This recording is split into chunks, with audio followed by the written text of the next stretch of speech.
it going? Great. How are you? I'm doing well. I'm doing well. Just here on this chilly evening, and it's I know.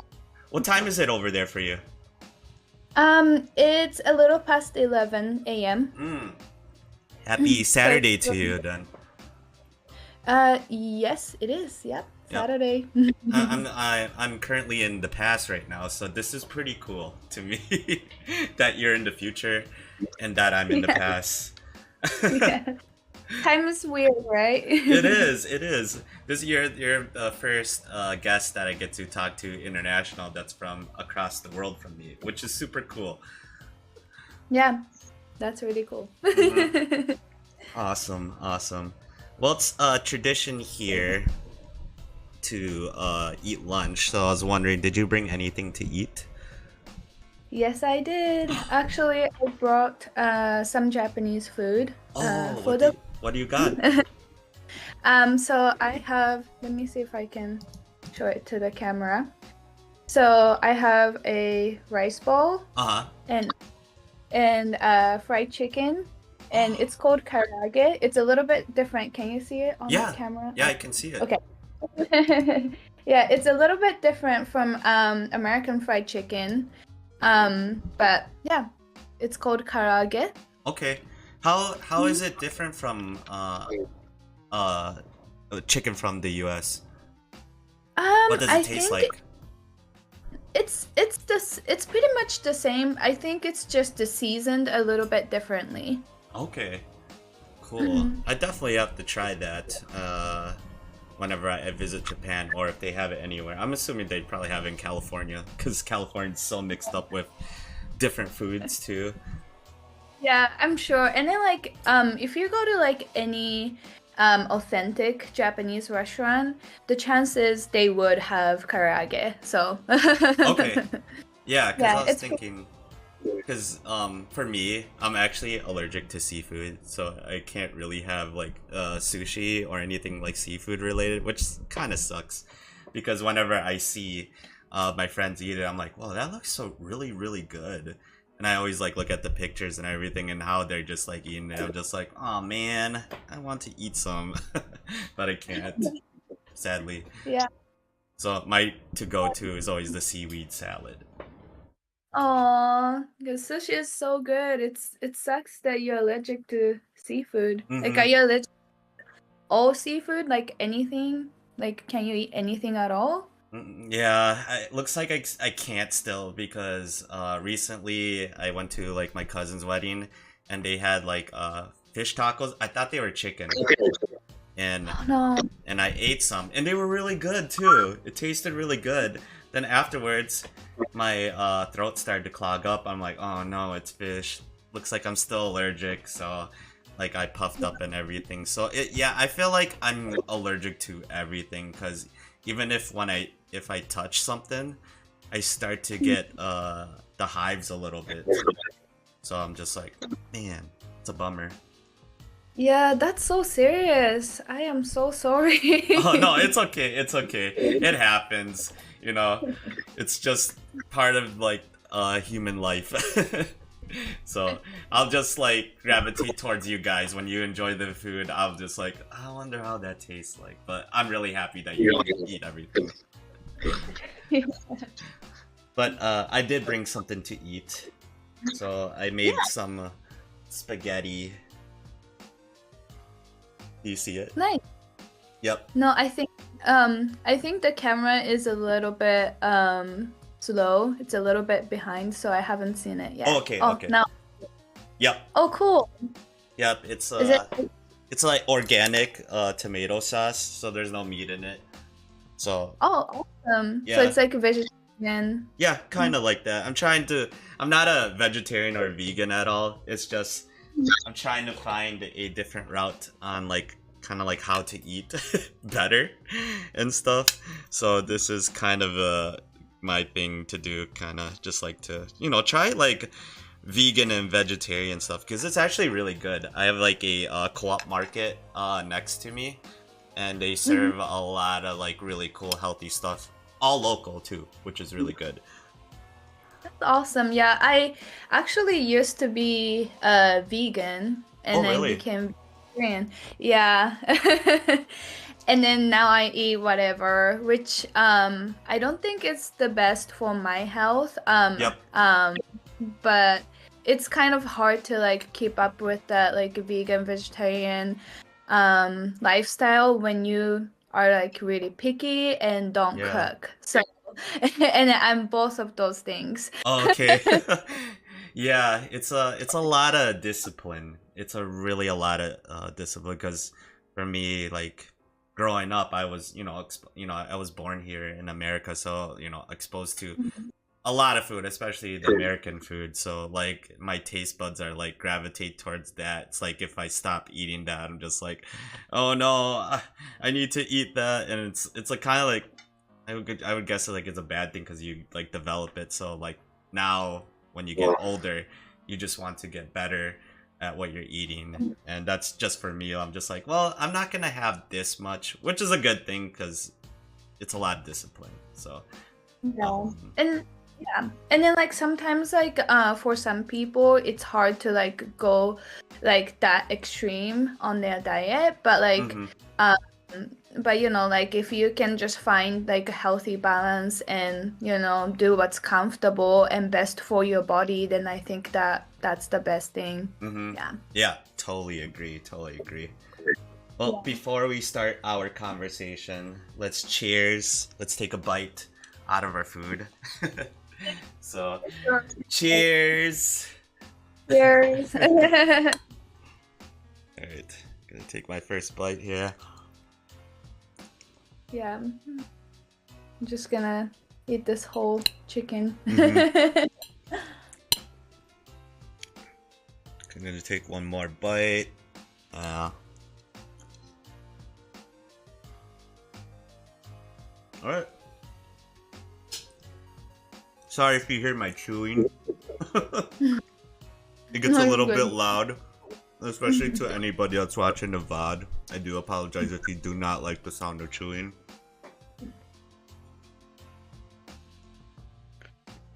Hold on, I'm gonna mute myself.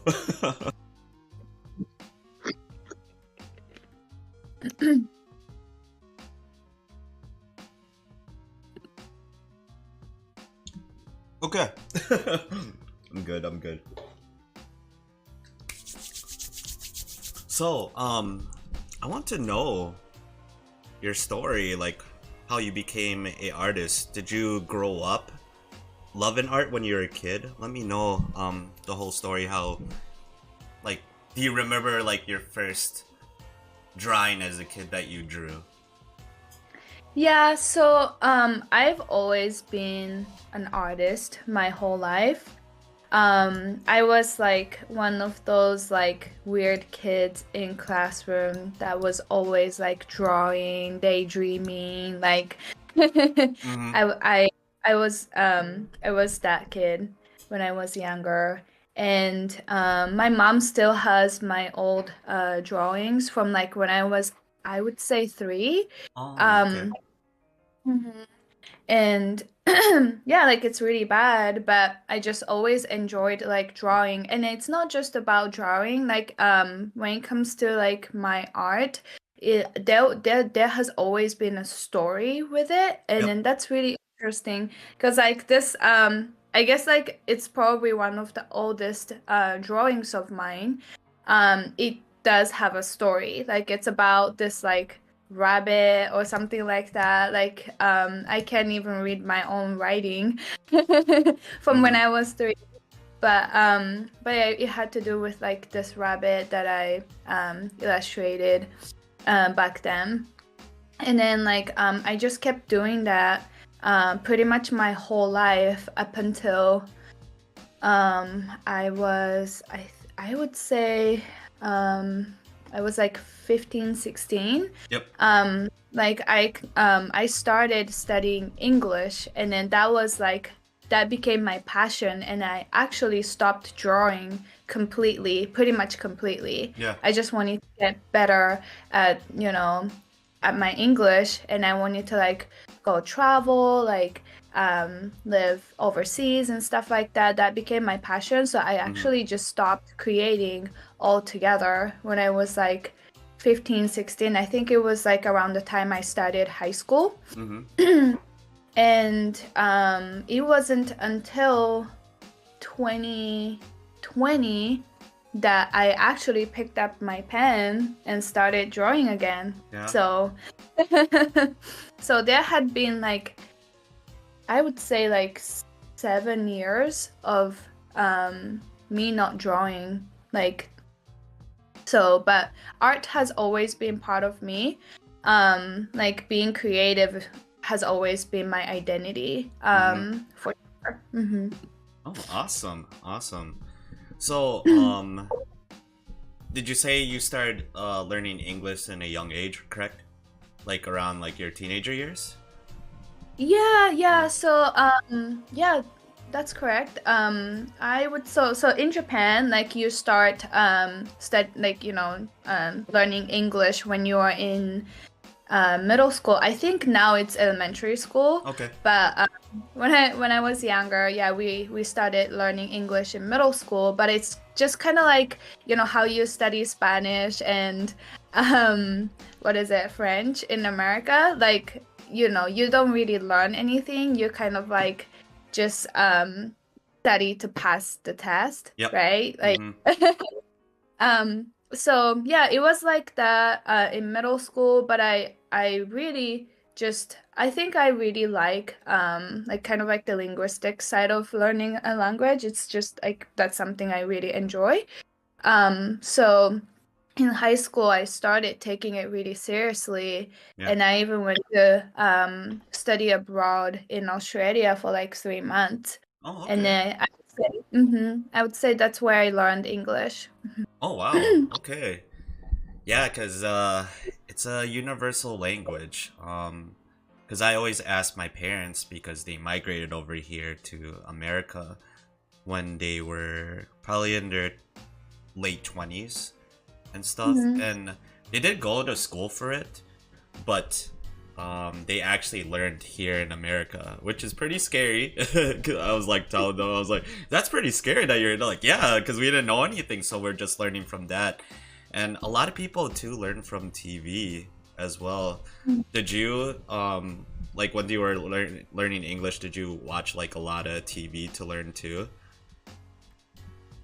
Sorry. So no, actually, I actually watched a lot of YouTube, and yeah, and I think what helped me the most was reading. Like I would just read a lot of books in English, and I think that's what helped me the most when it comes to learning English, for sure. Oh, that is so awesome. Yeah, because I love hearing stories with just like, you know, some of my friends, or you know, I always talk to my family members and they're just like, yeah, tell me what's your story, like how did you learn this and that, you know. It's such a tough language, I would assume, because when I was even though I was born here, I only spoke Tagalog Filipino until I was 5 years old. I remember struggling with English. I feel like I still struggle with English till this day. But yeah, I just remember when they were teaching me in school like all these words and stuff. I'm just like, oh my god, this is really hard. I don't want to do it. And yeah, I just remember I feel like for me it was TV too, because I watched a lot of cartoons. And I was just like, okay, they say this word, they say this word. Then my parents, they started to mix it in, and they start speaking to English to me now, which they do currently. So, but they do a little bit of mix. So they speak English and Tagalog, which is pretty cool. But I did lose speaking Tagalog. I don't know how to speak my language fully anymore, but I understand it. I can only say a little bit, but not a lot. So. Yeah, I mean, like I really loved the challenge of learning English, actually. And like for me, like growing up, so like being in Japan, like I've always felt like I was kind of like, I don't know like the right word for it, but like I always felt kind of like stuck, or I wasn't like able to express myself fully Yeah. because of the culture. Mm-hmm. Because like, since you're Asian, too, like you might understand this part of Asian culture Yep. where like they kind of suppress like individuality, like they, kind of prioritize the group and Oh then yeah. what, Mm-hmm. yeah, what they want to accomplish, and then you kind of have to like put yourself second, I guess. So I just kind of felt like, okay, like I can't really breathe.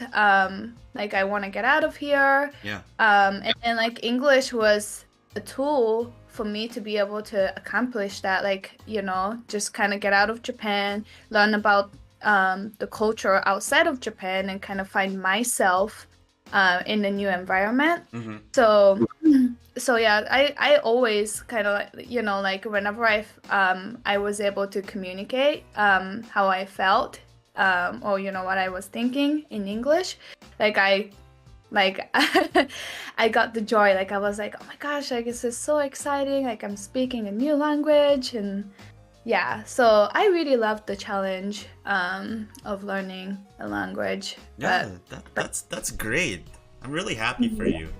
That's really good to kind of like find that when you're like when you're a teenager and just like, you know what, I want to really try something new and like get outside there, see the world and whatever, everything, because that kind of reminds me of just like my parents and my whole family when they were telling me, because they're just like, you know what, I just don't want to stay stagnant in one place. I need to be able to go out and see what's out there, because first off, they because I feel like all Asian cultures are very family oriented, so they want to do something for their family with that, and of course themselves too. So that's pretty cool that you're able to learn that in such a young age, then go to abroad over to Australia, and making your way to America, then you went back to Japan. So I think that's very cool. So you accomplished a lot, and I feel like you still have a lot more to do, which is cool. Oh, thank you. Yeah, you're Yeah, welcome. I don't feel like I've done a lot, but yeah, I definitely want to travel more and see what's out there, Hmm. because there's a lot to discover in the world. Like I feel like yeah, I haven't done much. I definitely want to see more of the world Yep, and then what it has to offer, for that's sure. that's awesome. Do you Mhm. have do you have like, I don't have to say number one. Do you have a few places that you want to travel that's on your list? If so, Yeah, what are actually. they? Where are they? Yeah, so actually, I want to go back to Australia and go backpacking. Because like when I lived in Australia, I was just focused on studying, right? Mm-hmm. I had to go to school every day, and I was only 17, and Australia has a really strict curfew Uh-huh. for underage children. So like I wasn't able to like be out past, I think it was like 9 or so.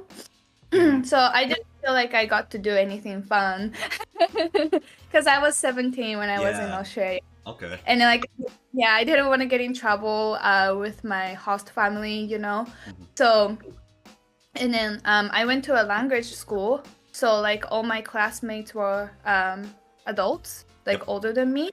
So they will go out drinking at night, and I just didn't even get to do any of that. So I kind of want to like visit Australia again as an adult, Mm-hmm. and then go to different places. Because, like I said, I was only in one place the whole time, so I didn't get to see the rest of the country.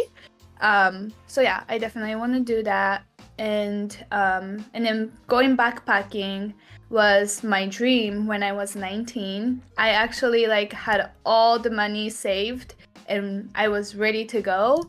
but I actually just immigrated to America instead. Yep. Yeah.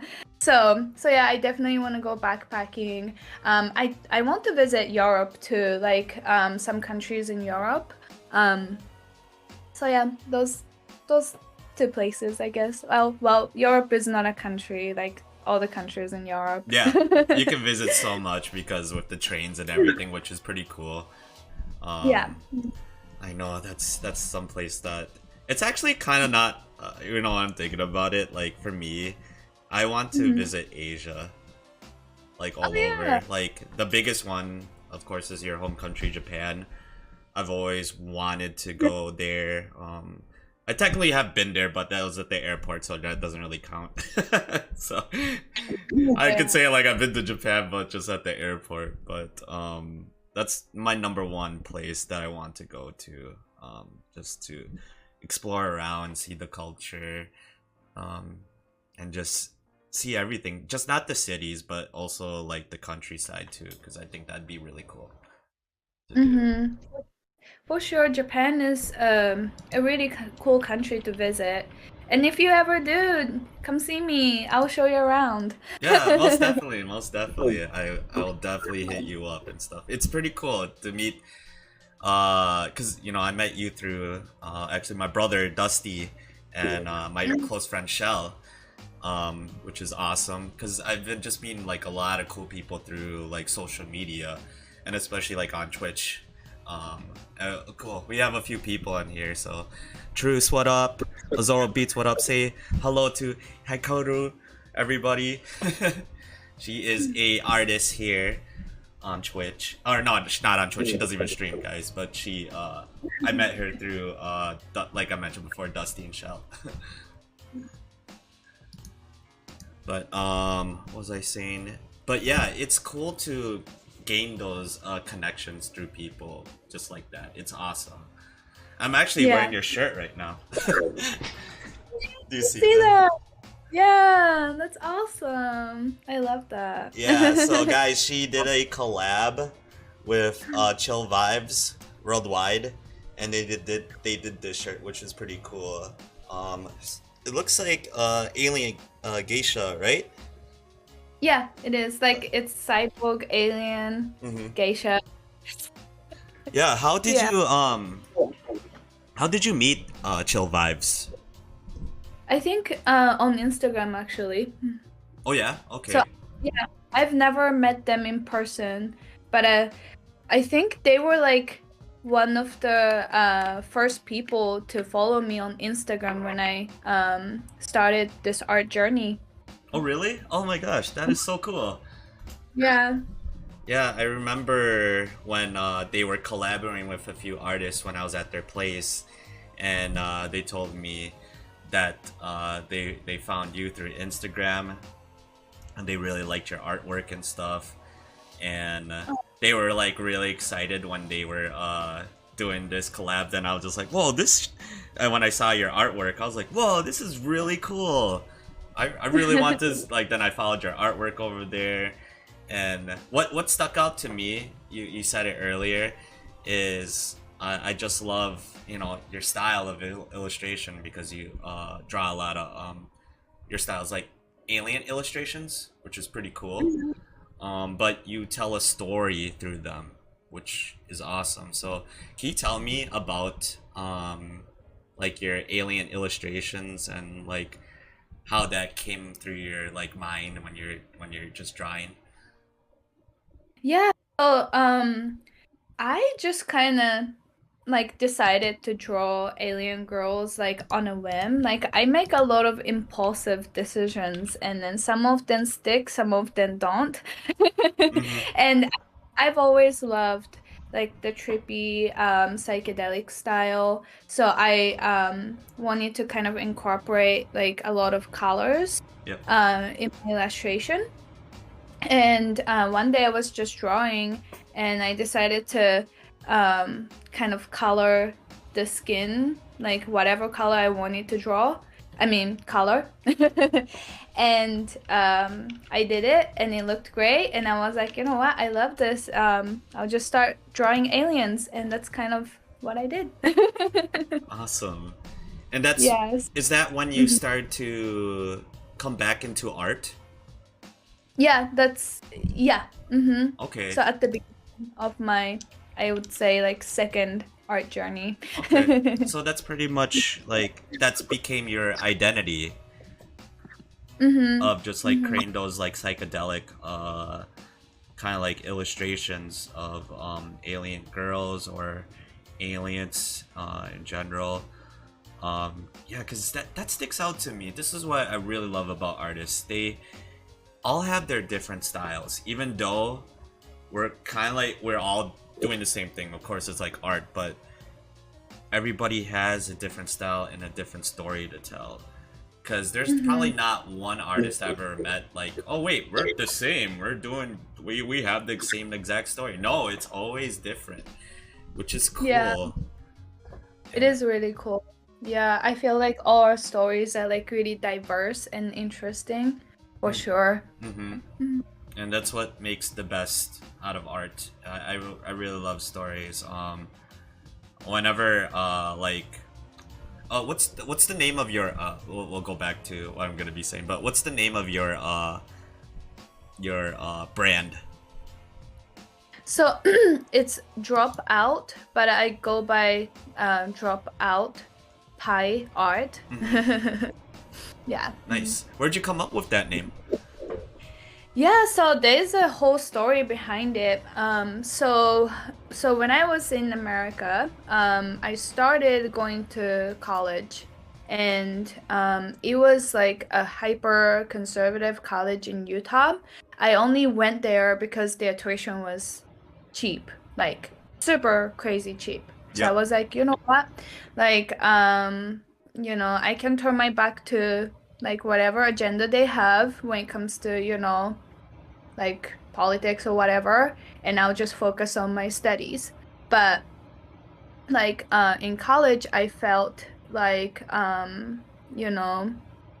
like the professors were like kind of trying to put you in like a little box. Yeah. And they were kind of just preaching like one like really extreme belief that had nothing to do with what I was learning. And I kind of felt like that the way I did when I was growing up, like whenever I spoke up, like I'll be shut down. And I just got really sick of it after one semester, and I was like, you know what, I'm gonna take a break from this college, from this whole thing, because like this is not me. Like I don't want to be around it, this kind of people, even for my future, like to get a bachelor's degree. Yep. And then like I never went back. And then like when I dropped out, I felt like that was kind of a significant like shift in my life, where like I decided to just kind of be myself instead of like trying to like please other people, trying to fit into a very narrow definition of like how people should be. And then like I started accepting like diverse, like different kinds of people, and like trying to like learn about them, because growing up in Japan, Japan is like such a homogenous country that like you don't get like a lot of exposure to like different kinds of people. Like most of my friends are Japanese, so yeah, like that, like dropping out of that college kind of opened my eyes to like a completely different perspective. And then that was a significant moment for me. So that's why I was like, okay, this is my new identity, like this dropout, like college dropout. And this is who I am. And so that's how I came up with it. Oh my gosh, I like that a lot. And good for you. We're really happy for you. There's Truce was saying, good for you. That's awesome. Cause Thank you. Yeah, I always say, if you're not feeling it, leave. You don't have to stay stuck somewhere, because you have, you're your own person. And you know, you gotta, like I always say, you gotta really like take care of yourself, because if you ain't feeling something, then don't do it, you know, Mhm, because you have to have that voice. And I mhm. love it that you have that voice and you're able to express it through your art, because every time when I read your messages, they're very empowering. A lot. Oh, Like I, whenever I like look at them, I'm like, oh, this is really deep. Like it gets me tears in my eyes, just because I have I really relate to some of the things that you're saying. So I really like that. Then I would just like talk to it too, like sometimes with Dusty and Shell. Then all of us are just like, yeah, it's really cool that we're able to meet really like-minded people, just even through like the internet, like yourself. And mhm. it's really cool. So keep speaking up, keep being yourself, because we need more of that in the world. Oh, thank you so much. That means a lot to me.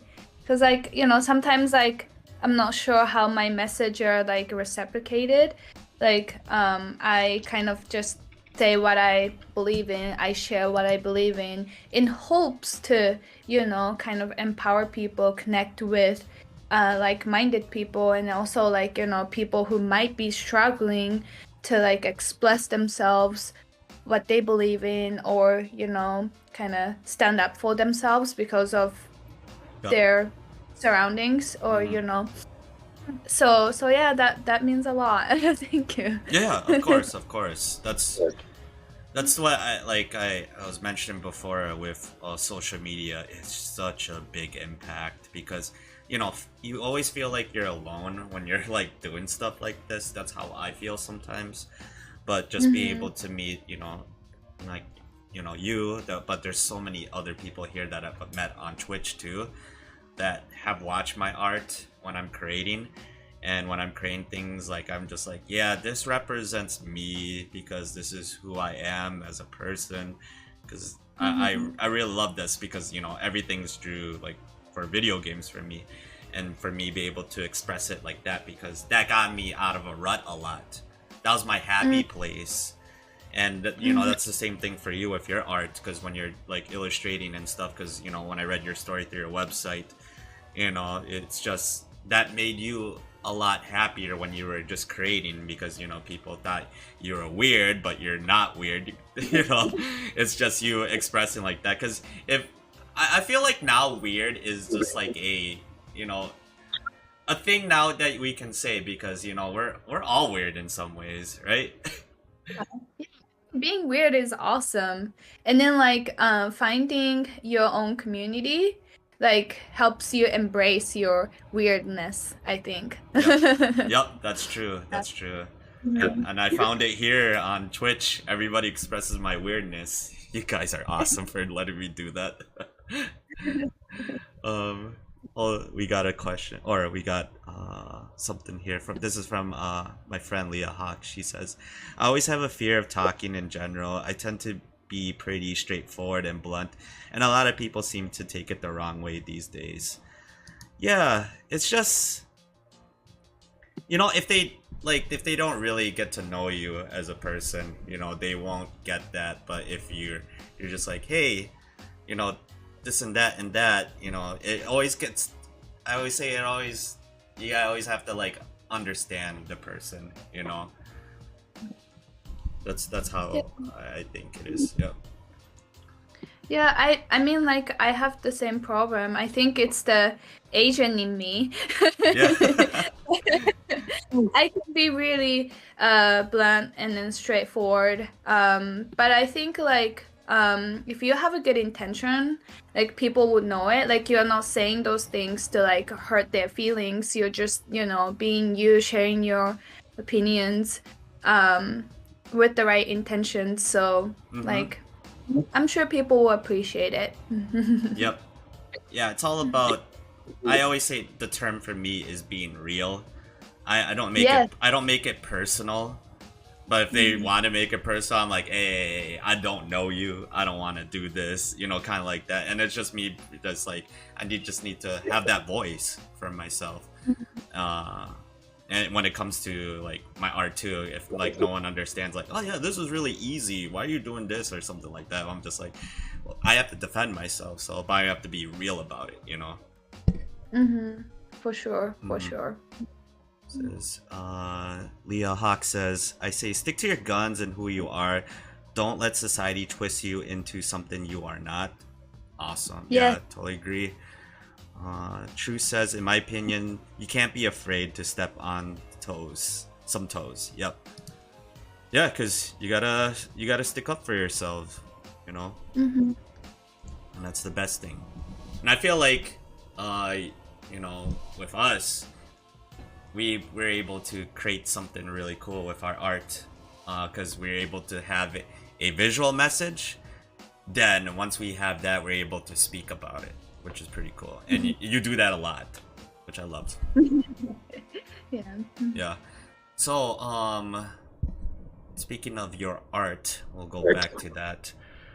Do you have a favorite piece that you created and it meant a lot to you? Do you have one that like really stuck out to you, that you'll just always like, whenever you just meet somebody new or somebody that's talking to you about your art, you're like, you always go to this piece and you just always talk about it? Do you have something like that? Yeah, I do actually. Let me pull it up here. Okay, cool. I don't know if you can see it very well, but it's this one. Okay. Are you guys able to see that? It's like blurry a Yeah. little bit. But yeah, this one.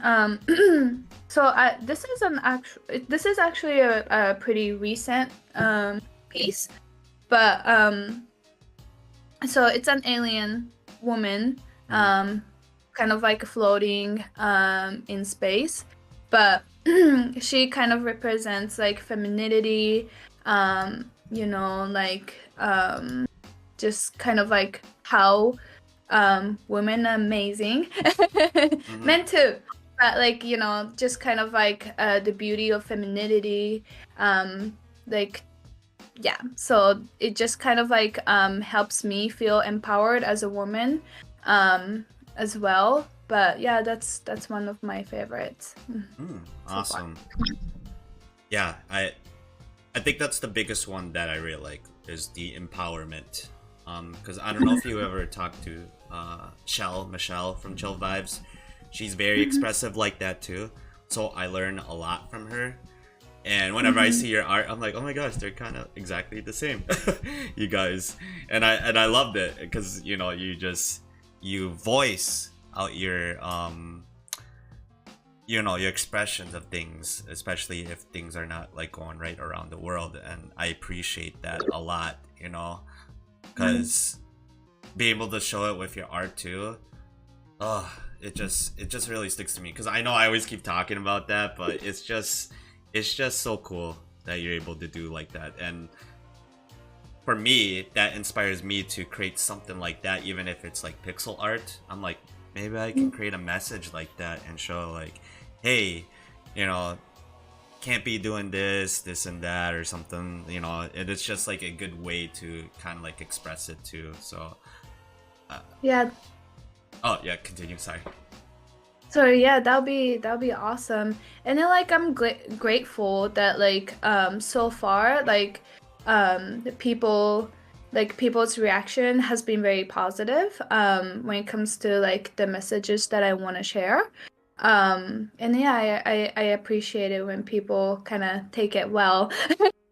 Instead of like, you know, I don't know. I mean, like, it's okay to like have your own opinions, but I've never had to deal with like hateful comments or anything like that. So it's been like received pretty well, which I really appreciate for sure. Yeah. That's good. That's good. I just always feel like too, whoever you're surrounded with throughout your like your art community, you're gonna get more of that. Because the negativity probably just tries to come in, but you won't see it a lot because you're just surrounded by so much good people, you know. And I hope that, you know, that keeps up, you know, because I feel like that's for me and for anybody that I've met.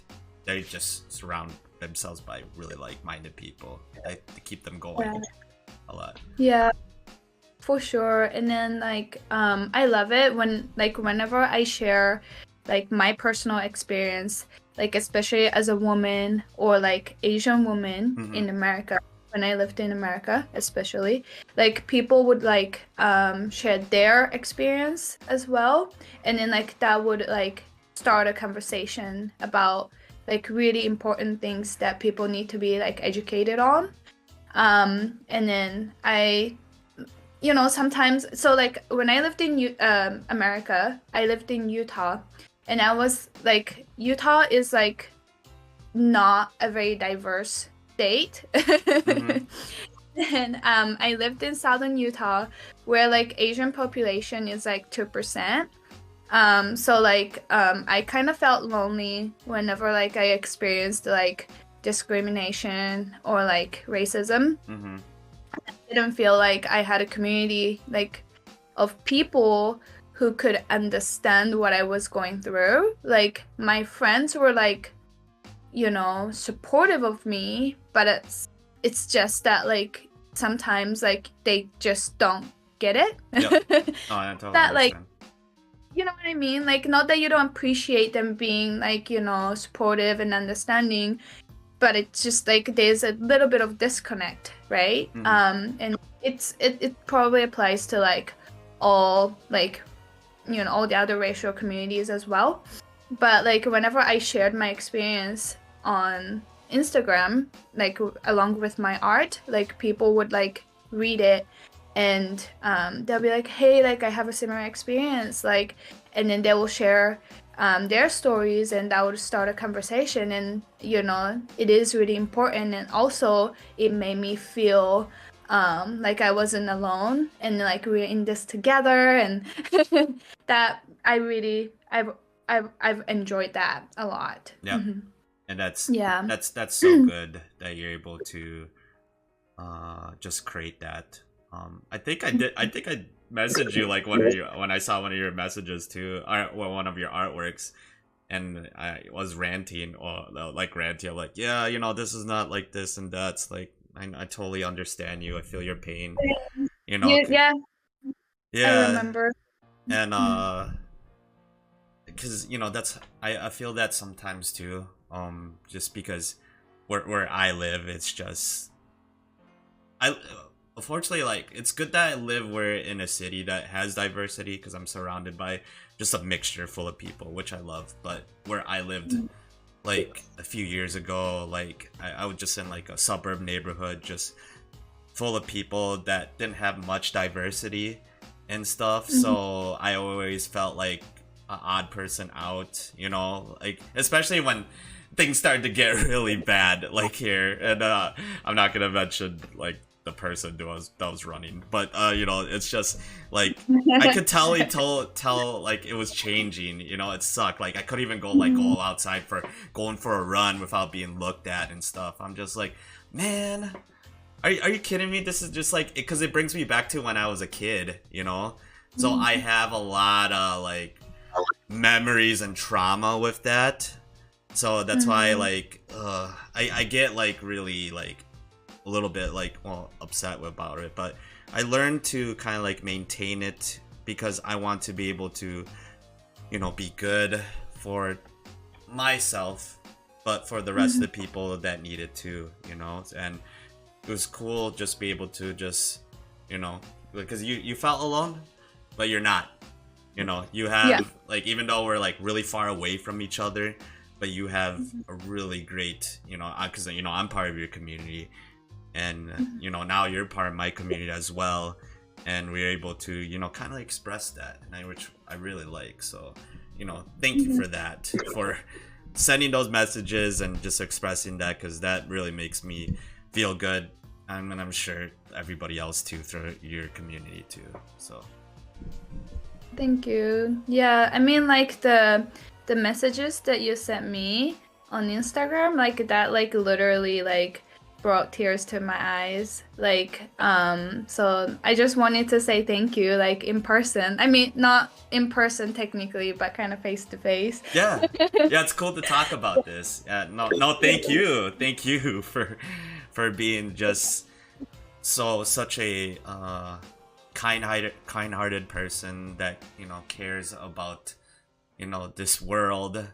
Because you're I feel like we're like one of them, and we're always just like doing our best to because we're human, we're allowed to feel those emotions, we're allowed to express if we're upset, but we're just saying things that what we experienced in like growing up, and it's just like that. It sucks, it really does suck, but the thing that I'm sure that keeps you going too is just good people around you. I just feel like I'm very grateful, especially my family. I really like talking to my family. I don't know if you have any connections with your family when you get to talk to them about like all this, because my family grew up in the Philippines, then they migrated to America, and I'm sure they dealt with a lot of things that they didn't tell me, but I always talk to them about that because they're just so strong, about it. I can tell. I can just tell, like, whatever they were going through, they're so strong. And I take that, whatever knowledge that they're giving me, I take that, then I bring it to whatever platform I have, like either it's like Instagram, Twitter, Twitch, all that. Then I share it with you guys, and just talk about those like experiences, and have like a good like positive mindset about it, if that makes sense. That's beautiful. I love that. All right, let's see here. Hawk, she says, how are you guys doing today? I'm doing great. How are you doing, Hikaru? I'm doing great. I actually I actually just came back from a trip last night. Oh, nice. Yeah, I saw your IG stories. Where did you go? Yeah, I went to Nara. Okay. Do you know where it is? No, I don't know where that is. So like so Nara is famous for its deer. Like the deers are just like roaming around in the city. Oh my like, god, I saw that. I was like, oh, those deers are cute. Yeah, they're just like everywhere, just roaming around free, like, and then you can feed them. They like, you can buy this like special like cookies, and then you can feed them as well, and then they're really friendly. Oh, yeah. Oh my gosh, I want to And do it's that. like, yeah, we should go together. We need to go together. Okay, cool. Now, whenever I'm over there, I'll definitely hit you up. It's the number one thing I want to do is feed the deer. Here, yeah, and then like it's like an hour north from where I live, so it's not like a long trip. But actually, yesterday we went to Nara, and then spent like 6-7 hours, and then went to Osaka City, and then like spent all night there, and then came back. So. Oh, nice. I'm glad you're able to take a trip like that. It's always fun to do that. Is this so where you're living right now? Is that where you grew up? No, actually, I grew up in southern Japan, and there's an island called Kyushu. I grew up on that island. I moved around a lot, but that's where I was born and raised up until I was in, and then I spent there up until I was in middle school. Okay. Yeah. You still have family over there? Yeah, I do. Yeah. Okay, cool. My Awesome. my family is in Kyushu. Yeah. Okay, cool. Awesome. Well, now I'm gonna write that down. Go visit Hikaru and the deer. Yeah, and then I live in Osaka right now. And then Osaka is kind of like in the middle of Japan. So like it's like an hour, I would say like 2 hours south of Tokyo by bullet train. Oh, that's not so like that's not bad from bullet train. Yeah, so you could take a day trip to Tokyo. Ooh, okay. Because technically, I've been to Osaka, but at the airport. I remember just You went yeah, to Kansai Airport? yeah, because we had a connecting flight from the what was it? Where did I go from? Because I live in the Midwest, so we went there. Then we stopped in Los Angeles. Then we flew from Los Angeles to Osaka because we were going to the Philippines, me and my family. And I just remember Okay. just looking outside because I was like, "Whoa, I'm in Japan. I want to go out there." I was like a kid. I was like maybe 13 or something. But I just remember looking. I was like, "Whoa, this is so cool." I could just like look like over the city and stuff. I'm like telling my dad, can we go here first?" He's like, "No, we got a flight coming up." I'm like, "Ah." Too Yeah. bad. Yeah, Yeah. like I didn't appreciate my own country when I was younger, like, before I moved to America. And I spent like 6.5 years in America and came back. I had never come back to Japan when I was living in America, like come back to visit. Like so I was in America the whole time, the whole 6 years that I was Mm-hmm. there. Mm. And so I have like a new appreciation for my country and my culture. Like things that I thought were like completely normal as a child. Okay, this is just how things are, right? Like when you are in it, like you don't think twice about it, right? But Mm-hmm. like now as an adult, having experienced the different cultures and different lifestyle, being here, I'm like, wow, like this is awesome. This is really cool. Mm-hmm. Like, yeah, I really like that. I really like that I'm able to like appreciate my own culture now that I'm an adult. And yeah. That's really good. I feel like with all of us growing up, that's because for me, like I want to go back to the Philippines because I hmm felt like when I was a kid, I didn't appreciate it because I just wanted to do things. I was like, I want to do this and that, especially growing up in America. So I have that American mindset as a kid hmm where I'm just like, I have everything. And because my family was just like showing things around where they grew up, and I was just like, oh, I don't want to be here, kind of like that because it was just so run down. But my dad and mom are like, this is where we grew up, and we still have family here, and we're gonna stay here, you know. And I'm just like, hmm like that. But now when I think about it, I'm just like, man, I just want to go back and do all that, and you know, be able to see hmm my grandma who's still out there, and I hope I get to see her soon, and just appreciate that, because hmm that's what you do when you grow up. You just learn a whole bunch of things, and that's good for you, because you just I'm assuming you just like gain all these things when you're staying here, and you just you always think back and reflect. hmm Maybe one day I want to go back home. Maybe one day I want to do this and stuff. And hmm that's how I feel about Philippines, but also other cultures too. I just want to learn to appreciate the world because we live in such a big beautiful planet here, and I just want to just do as much as I can to just see everything, you know? Yeah, yeah. Do you have like any places that you would like to go to? Um, like Japan, of course, that's my number one. Going back to the Philippines would be amazing. Thailand. Uh, Thailand. yep. That's another. That's a third. Um, I don't know. Those are my top three right now. Europe. I don't know if I'm not. Haven't been really too like I've never got like really like interested in like going to Europe. But it'd be cool to like see some certain places because museums and stuff with art. But that's kind of like last on my list. But I just want to explore Asia first. Yeah, I mean, like for some reason, like a lot of people, like a lot of foreigners that live in Japan have lived in Thailand.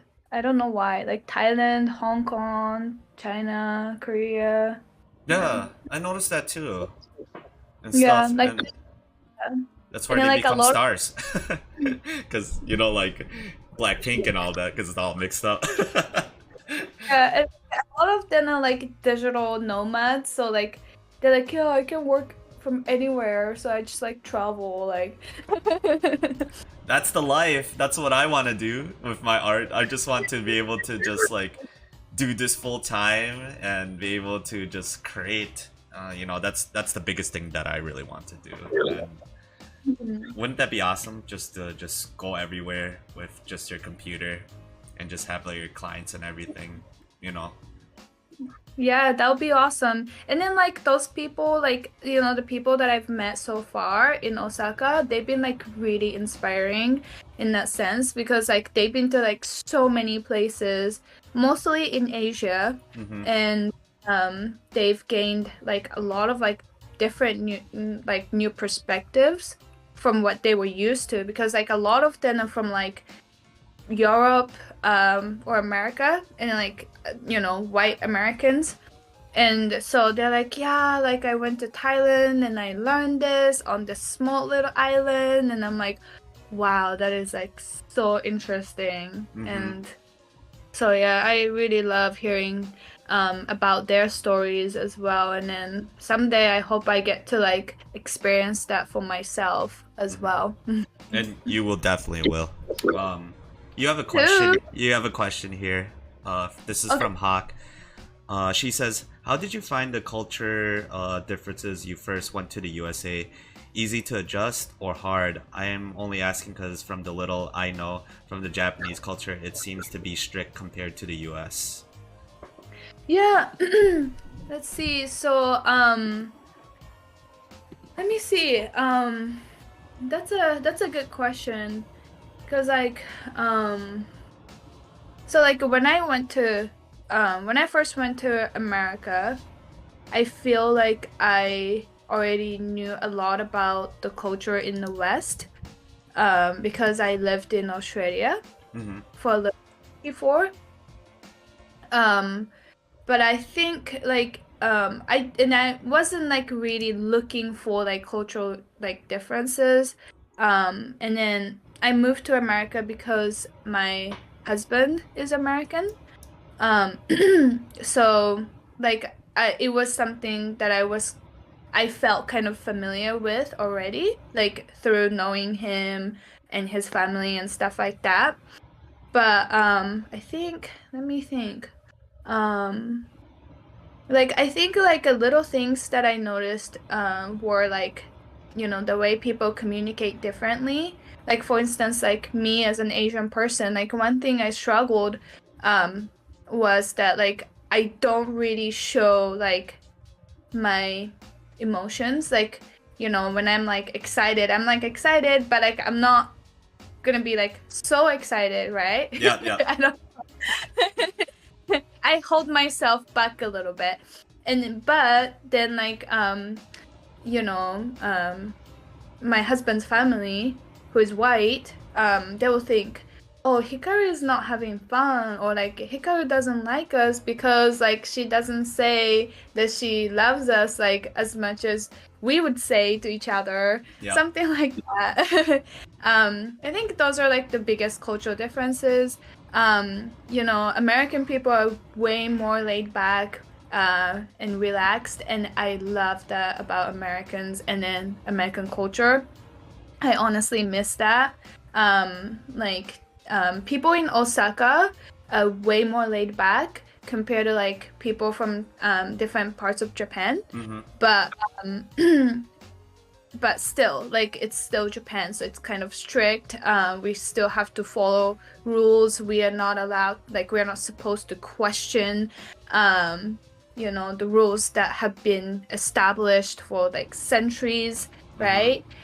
But like Americans are always like, hey, like this doesn't make sense. Like we gotta speak up. We gotta change it if it doesn't work anymore. And then that's one thing I love about America, and then that's one thing that I definitely want to bring to Japan. Like I try not to like you know, like completely like I don't know what the word I'm looking for is, like kind of like follow the rules in Japan. Like I don't want to be like conformed to the society, Yep. like completely, and still just be myself, and then bring all the good things that I learned in America into Japan and see how it applies to our and then kind of like, you know, like educate the next generation so that like, you know, we wouldn't be doing this exact same things like for the next whatever, however many generations, and like, you know, keep hurting each other and like never progressing as a society. So yeah, I guess. I 100% agree with you. Yeah. Just because we're I always say this, we're this new generation, right? And I don't know why we are, some of the rules, it's just not in America, but in general, everywhere I see still has these rules that are from centuries ago that doesn't make sense. Like with equality or nothing like that.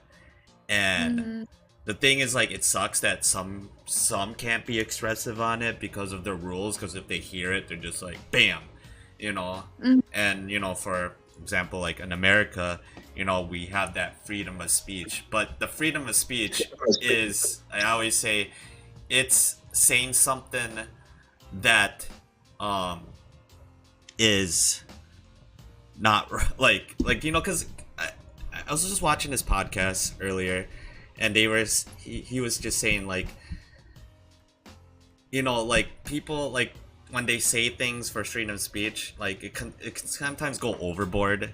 For example, it's just like, whoa, that's not right. You can't say that, because it's like, oh, it's normal, I did this, but it's not as a human being, like the negativity that they towards the have, because I feel like freedom of speech should be more focused on what you want to change. It's a good thing, you don't want to make it too personal. This is for everybody, this is not for just one person or one certain group, kind of like that, if that makes sense. So that's how I feel.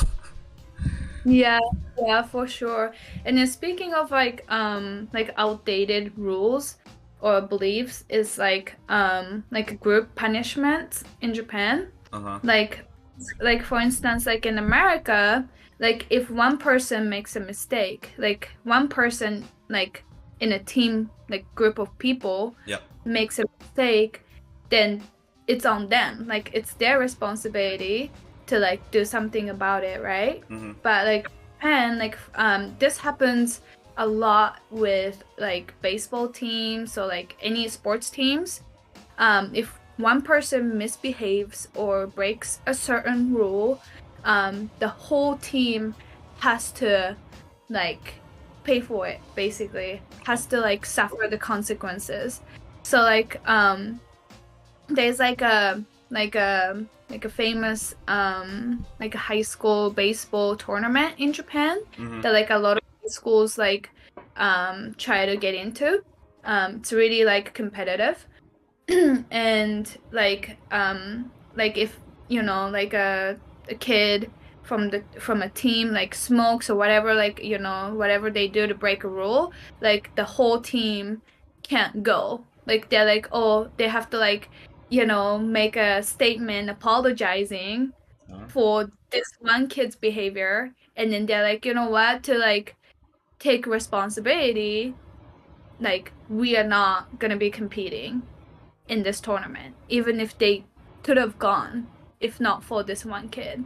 Oh wow. So I did not even know that. That's pretty crazy. This happens on like different, like on different levels, like many different levels.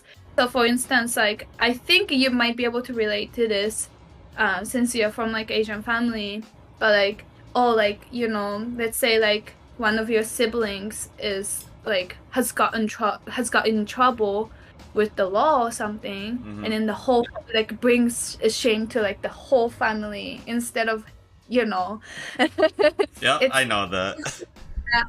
Everybody His knows. Yeah, his choices, actions, and then instead of like family coming together to like help him, it's like something that the family is gonna be like ashamed of for like the next 10 generations or something. Like, Yeah, I so it's totally know like, that. I totally know yeah. that. Uh, it's crazy. Man, I didn't know that about uh like if you're doing something like that with a certain group. Does that happen? So is it only towards sports, or is it like certain, like how about if you were working at a company? It happens a lot with sports teams. Uh-huh. When it comes to companies, I I I don't know, but like if an employee like that's like commits a serious crime or something, usually like the CEO or like whoever is in charge of the company Yeah. has to apologize on behalf of the employee. Okay. That's kind of culture, yeah. But I think it could be like that in America too. Like nowadays, like if someone from a company does something inappropriate, then the company has to issue a statement apologizing and stuff. So I think it's kind of the same. Oh, I okay. think. Okay. I thought like at the company, like, oh, the company's going down too because of that. That'd be crazy. Yeah, that would be crazy. I don't think that's happened. But yeah, like it's so that's why Japanese people are kind of hyper aware of people around them because they don't want to like like misbehave or get in trouble and cause trouble for other people by Mm-hmm. doing so. Yeah. So Yeah, yeah. that's a good thing. I think in general we shouldn't be causing all that, you know. Um, Yeah. looks like there's another one from Hawk. She says, "I know what you mean. I'm not from the U.S., so the communication aspect I get is 100%. There are many misunderstandings that can happen. People hate this opinion, but I will stick by it. Freedom of speech. Yes, you have the right to speak. It does not mean you have to say everything that is on your mind out loud. Yes, that is so true. There you go. We're giving you claps, Hawk. And that's what I meant. Like, I was just like, oh man, my words were stumbling. This is why I don't know how to speak English yet. But but I'll just say like, yeah, speaking out loud to things that doesn't like makes like sense or something. It's just like, because it's like, this is how I feel. This is this and that. I'm like, no, stop it. Especially like 2020. 2020 was crazy. Oh my gosh. I don't know how many friends I lost because of just like how they were expressing things just out of their mind. It's just because I just always feel like when you're not thinking about others, you're really thinking about yourself, you know? And like, I know like the expression's like, you know, love yourself, but this time you're not loving yourself. You're just thinking about like, this is what I want to do.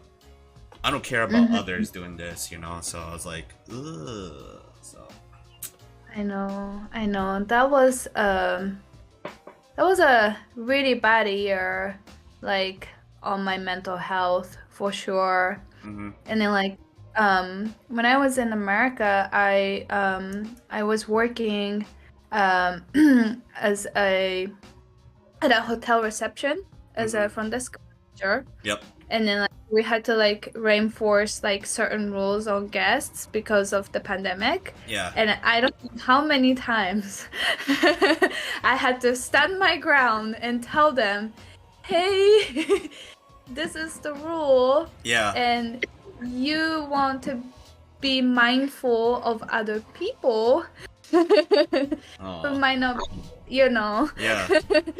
like as strong as you when it comes to the immune system. So, and then like, yeah, that was just a whole mess. I don't even remember how many employees quit because they couldn't just handle that, Yeah. like their mental health like was suffering from that. And it was a stressful year. Yeah. For sure. I commend like you for working in that type of environment when that was happening, because I couldn't just imagine people working in customer service. Like for me, I felt like I was really privileged just to work at home the whole time, because I worked at a office job and everything.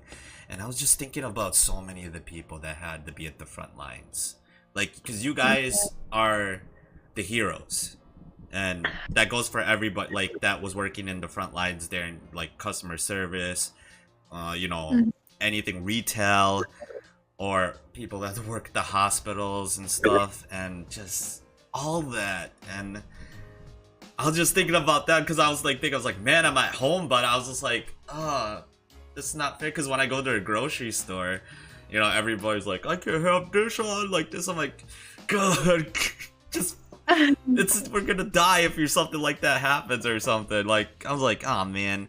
And that's when I kind of like develop to be like, oh man, no one's gonna listen to you. I always feel like that. No one's gonna listen to you. Be surrounded by people that are like-minded. And that's what I did. After 2020, I deactivated my Facebook, and I've never gone on Facebook since because of that.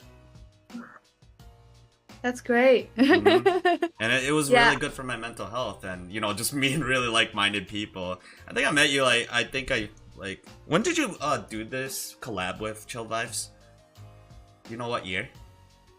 I think it had to be 2020 because, it had to be like the summer of 2020. Okay. I think, because I started my Instagram back in 2020, March of 2020, like the art page. And then it was like a few months after that. But at the same time, like 2020 and 2021 are like so vague. Like I just can't remember anything. Like all I have is like trauma. Okay. Oh, I'm so sorry. Trauma. So like I can't like really remember the timelines because like it just like it was going by slow, but also like it went by like quick. So I think it had to be 2020. Okay. Yeah. Well, because during that timeline, I felt like every day was just like, what's going on? Like, especially being stuck at home, that sucked a lot. Yeah. And I was like, but the only thing that kept me sane, like, from like going crazy or anything, was actually Twitch. Like, this is the first time I started to stream, and that's how I met so many of these awesome people when I started streaming.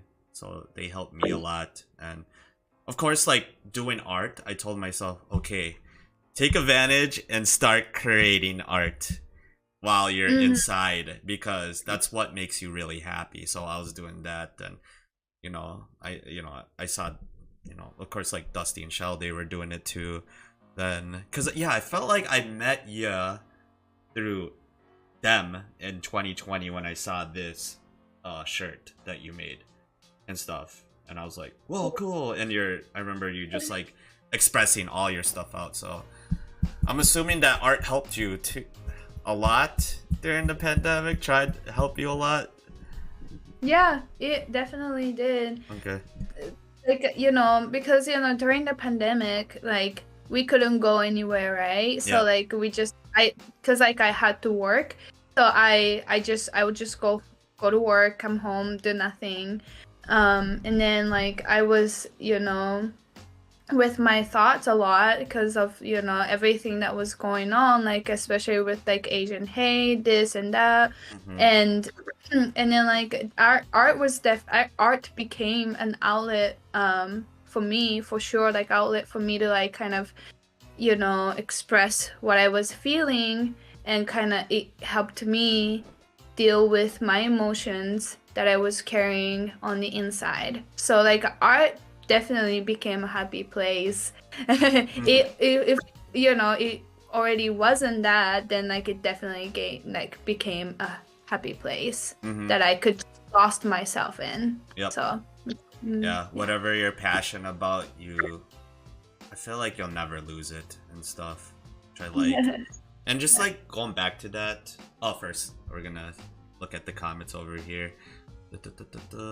Yeah, it's Hawk says it's fundamental failing to read between the lines of our society nowadays days, it seems, right? True says I think people in Japan and other parts of Asia wore masks before the pandemic. Yeah, they've always worn it, right? Yeah. Yeah. They're the first ones, just like to keep each other safe if they're sick or something like that. I just remember seeing that a lot. And now I'm used to it. Like, I still wear my mask around everywhere, especially when I go grocery shopping or if I'm traveling. And like in Japan, masks are still mandatory. Oh, that's good. I wish it was mandatory here.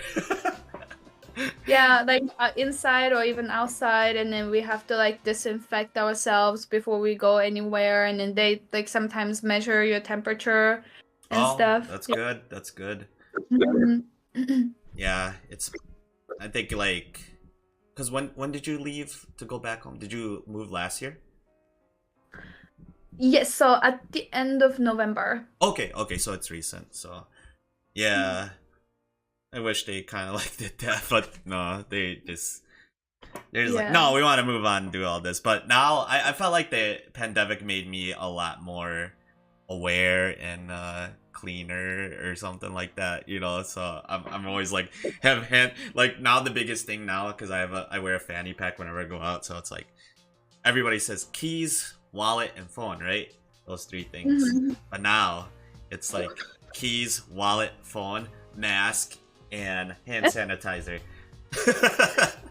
Awesome. That's awesome. Yeah. I mean, Utah, like they lifted their restrictions like long time ago. So like I had gone like I would say at least like a year like without like having to wear a mask. So no one was wearing it. Like the day that they lifted the restrictions, everyone stopped wearing a mask. And then like if you wore a mask in town, like people would like stare and be like why are you wearing a mask? Like Utah is that kind of place. And then yeah, so like I was after, you know, like I came to Japan, it was a little bit weird because, you know, like in Utah nobody was wearing a mask. Like everyone was acting like the pandemic is like completely over, like a thing of a past, right? Thing of the past.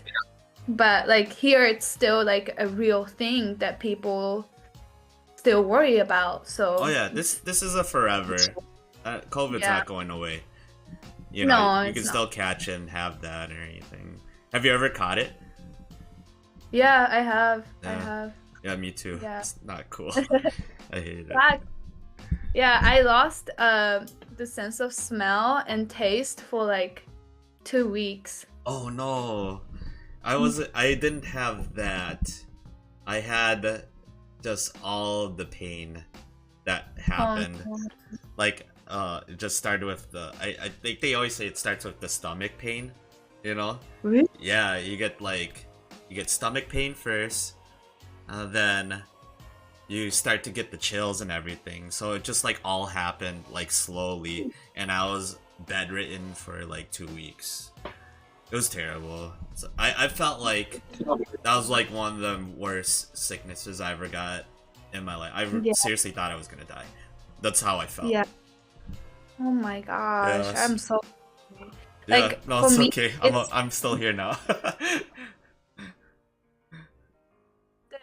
like for me it started with a sore throat. So like nowadays, like every time that I like my throat starts like, you know, getting kind of scratchy, like I worry. I'm like, is this COVID? Like is this gonna turn into something serious? Like but and then like I had kind of like allergy like symptoms for the first few days.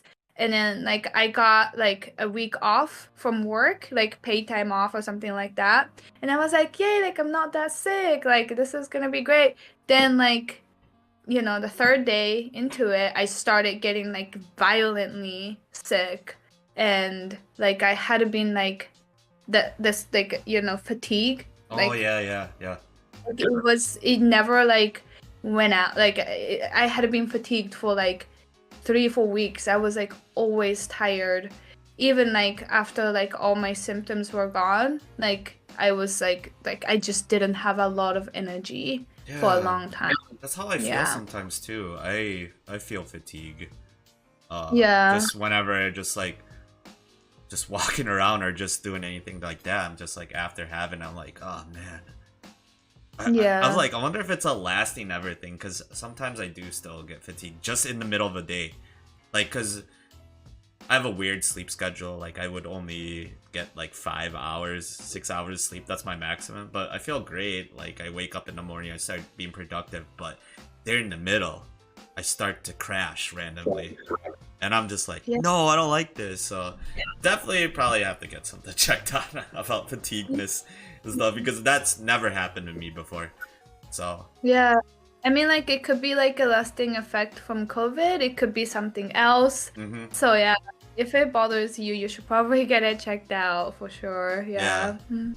because I was just like, man, I don't want this. So, let's see here. Hawk says, since you both travel, are the airlines still strict on wearing the mask for the durations of the flights or nah? Um, let's see. Hikaru, In the because you traveled to Japan, how was that for you? Yeah, so actually like right before I came here, I traveled to Boston and New York. Hmm. Um and then so that was like when American Airlines like had lifted the mask mandate. So it was like a few days after they, lifted the mandate. So we didn't have to wear a mask during our flights.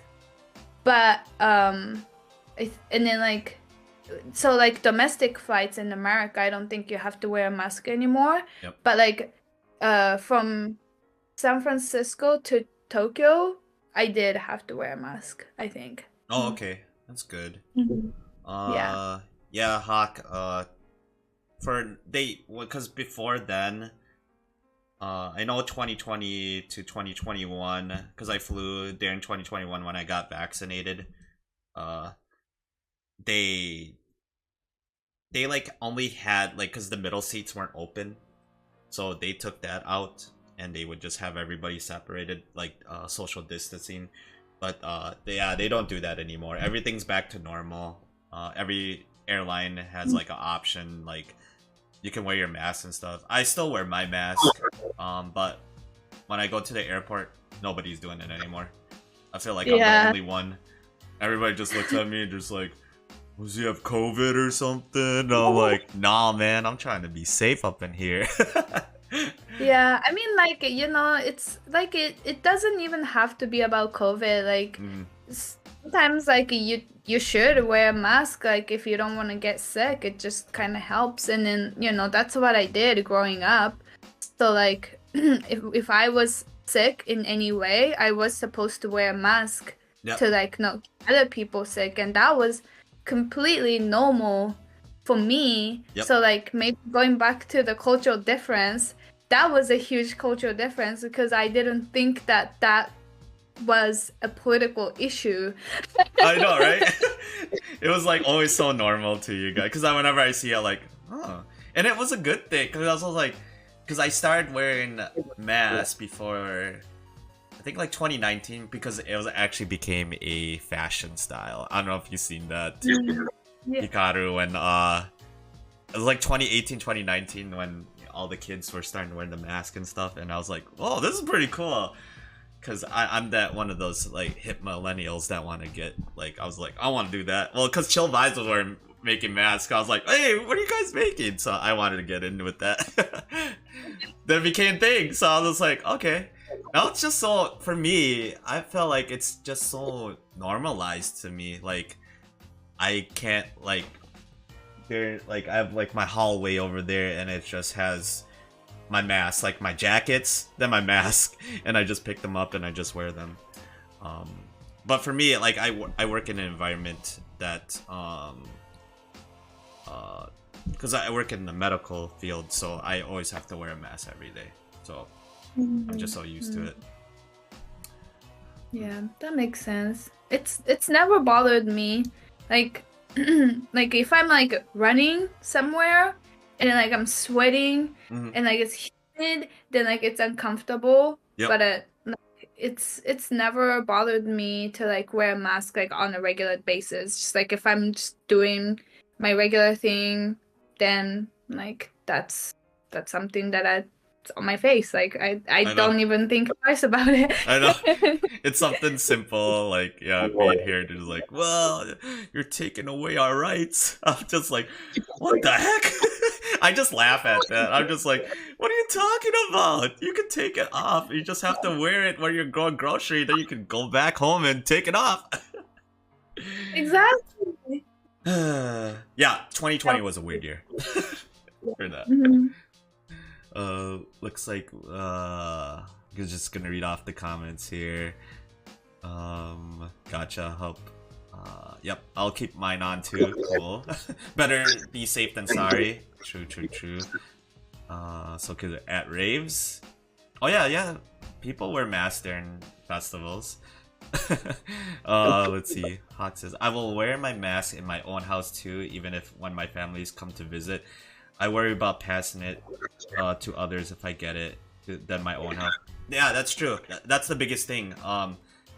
You don't want to, if let's just say you have a family member that's high risk of something, and you know, since now we are living the days of COVID, then you know it's always gonna be here forever, and yeah, that's really good to take care of others like that because. Sometimes when I did, at the time when my grandma was alive, I would always wear my mask around her and stuff. Let's see, can't type today. No, it's okay. I can't type ever, so I feel you, Hawk.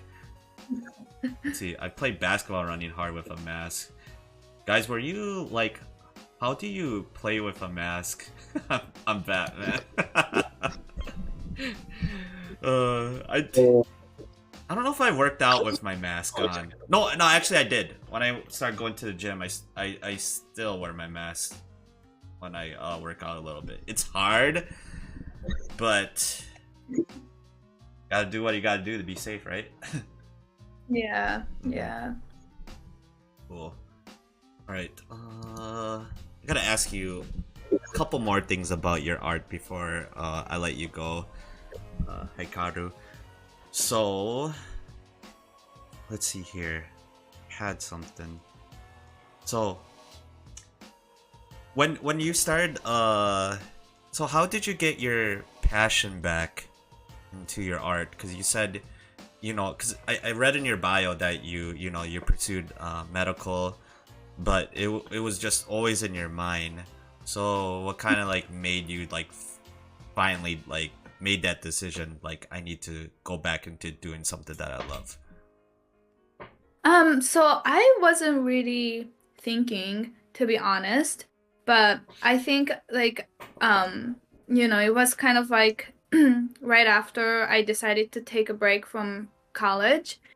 So I felt like I needed to feel like myself again, and something that I've always done is art, right? So I was like, you know what? I want to like draw something. I want to create something so that I can feel like myself. I can tap into who I am and rediscover myself again. So that's why I kind of like picked up my pen, started drawing, and then just kind of went from there. So it wasn't like something that I really thought about, but it was something that I did, and I was like, you know what, this is something I've always done. I love the way I feel when I'm creating, coming up with stories and stuff like that. So yeah, I just kept doing it from there. That's awesome. So yeah, did you have any motivation? Did you like look up to somebody through YouTube, or did you have like somebody that was really close to you that like, because you always have that person or somebody that you're watching that will like really like inspire you to get things? Did you have that? Like with my art? Yeah, did you have like did you like watch anybody through like YouTube, or did you have like a close friend or family member that pushed you as well? Yeah, for sure. Like, I was talking to my mom a lot at that time, Hmm. and then she was like really happy that I was doing something that, um, that helped me, um, I would say like embrace myself again. Yep. Like instead of like, like kind of like trying to like change myself for somebody else. So my mom was really encouraging about it. And then and then yeah, and then honestly like it's just like you like when I started my art account, I met a lot of people and I still meet a lot of like supportive, amazing artists that share their stories, their art, of course. And then like I just feel inspired by them for like just, trying and putting themselves out there, sharing their creativity. And then like I feel like it's just such a beautiful thing to like add more colors to the world. Like, Hmm. it's just like the world's such a beautiful place. So yeah, I think like just through interacting with them, I just kept like I don't know, it just kept inspiring me, and Hmm. then yeah, that's kind of how I kept going, and it definitely pushed me forward with my art journey for sure. Yeah, that's amazing. And it was pretty cool. I think I saw your post maybe like few weeks ago, or if it was a month. Correct me if I'm wrong, but you did an art show recently, right? In Yes, yeah. In Japan, right? Yes, so I participated in an event. Oh, sorry. I just opened my Instagram. Oh, no worries. Yeah, I participated in an event in Osaka. I'm actually part of artist community in Osaka. It's like based in Osaka, but it's for like all over Japan. Just kind of started in Osaka. So Yeah. yeah, so like I participated in the event. I actually have some of my artworks at a couple of bars in town as well. But yeah, it Hey, was a congrats! thank you, thank you. Mm. Is that your first art show? Actually, art show, yes, I think, Okay. but I did a convention back in Vegas, so it wasn't like an art show, but Oh, you're part of an artist alley, right? yes, I was, yeah. Oh, okay, Mhm. cool. Yeah. How was that? How was your experience with being part of the artist alley? Because I'm assuming it was like a anime slash Comic Con. Yeah, it was. But it was so fun. I mean, like my art style is not technically like anime, Mm-hmm. but the artists there were like so supportive, and then they were like so hyper focused on like growing their business, like getting to know people. So like it was like really inspiring because like at that time like yes, I was like doing all that, but like I wasn't maybe like as focused. But like they, gave me tips for like how to do little things, and like I don't know, it's just I just thought it was really amazing Yeah. to be part of that like hyper motivated group of people. Mm-hmm. Mhm. Yeah. When you participate in like those type of events, uh, or even like the art gallery too. If you just like talking to them like one on one, that's my favorite part. Is just be able to just like see them and see their artwork because this just past week I went to a convention and I went to Level Up Expo, and during the last day I just went over just to see everybody's artwork in the artist alley, and I met so many really cool people that are really good at what they do and stuff, and that other artists inspire me a lot. Even Mhm. though like I'm an artist myself, but just be able to see your work, because I always feel like sometimes I'm alone. I don't know why I think like that, because it's just I have a weird mindset like that, because you're just so clumped up doing the same thing every day. Then you're able to see other people when, because that's why I like about like going out there and traveling and just meeting other people. and just be able to see that just like made me really happy. So I'm really glad that you're able to get that from other people, from the Artist Alley and stuff. Because they love original work, so that was really cool. I'm sure they got a lot of your cool original alien illustrations. And I think, you know, like as amazing you know, as artists, like it can be a lonely process because you, for the most part, you are creating on your own, like you are with your thoughts and emotions. And then sometimes, like if you keep doing that every day, it can get a little bit lonely. So like you can actually meet people face to face and kind of like, you know, learn about their experience and stories, creative process and stuff like that. Like it just kind of like, you know, helps you kind of like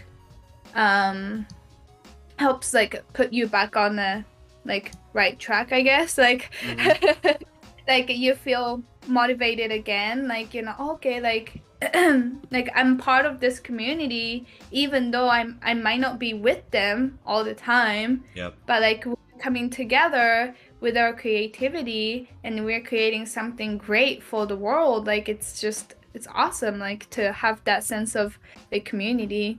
So yeah, that's I love going to like conventions, like art events, even if I'm like, you know, I'm not like having my art, like I'm not showing my art or anything. I just love like meeting people and like, you know, ask them about like their inspiration and stuff like that. So it's always, and each art piece I think has a cool story behind it.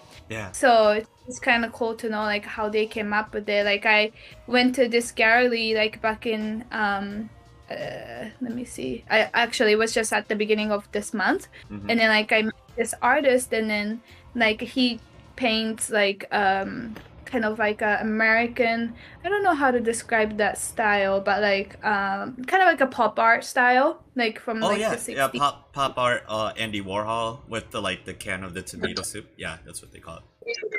And then like, you know, he paints that kind of stuff. Wow. But like like, you know, for like each painting he has like, you know, different like creative process. Like he explained like how he came up with it and like what part he struggled with and like the story that it has and like, you know, how it relates to his life or like him as a person. And I just thought that that was like so cool to like, you know, learn about it. So yeah, I love meeting artists as well. Yeah.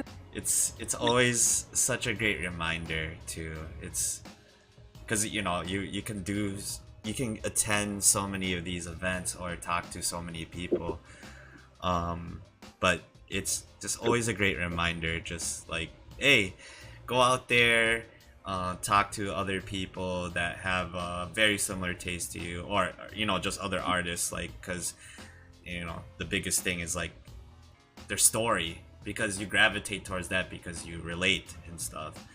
And like for me, like I'm always gonna remember this podcast because, you know, you're one of the first artists that I have here that I get to really like talk to, which was really cool. So I thank you for that, for coming in here. And it just like, now I'm just like getting that like that natural serotonin in my body where I'm just like, oh man, I'm getting motivated. I cannot wait to do art after this podcast ends and stuff. So I appreciate you so much for just like sharing everything with me and stuff. Yeah. Yeah, I'm feeling exactly the same way. Like after this podcast, I'm gonna get on my iPad. I'm gonna start drawing. Awesome. What are you gonna work on today? I'm not sure yet. But I kind of want to like draw. I don't know. Of course, Alien Girl, but yeah, we'll see. Okay, cool, awesome. All right, I got one more question before we head out. What are you most passionate about in life? Wow, that's a really deep question. Yeah. I always ask everybody this on my podcast, so. Interesting. Okay, well, so I think what I'm most passionate about in life is to learn new things, for sure, and then, you know, learn and experience new things. So like I've always been a curious person. So like I'm always like kind of looking to connect with people that could like open my eyes to different perspectives in life. Mm-hmm. I always want to have an open mind to different like perspectives, beliefs, whatever, just kind of anything new that I can learn. And if there's anything that I can take from that knowledge and learn, I mean, grow, then that would be amazing. And I want to experience new things. And then I feel like I learn most from people, like interacting with people. Yep. So I feel passionate about like meeting new people, putting myself out there, even though I'm kind of an introvert. You know, meeting new people and like learning from them. So yeah, I think that's what I'm most passionate about in life. I love that. I love that so much. We learn every day, so continue to keep on learning, because you never know what knowledge you're gonna get from, you know, yourself and from other people.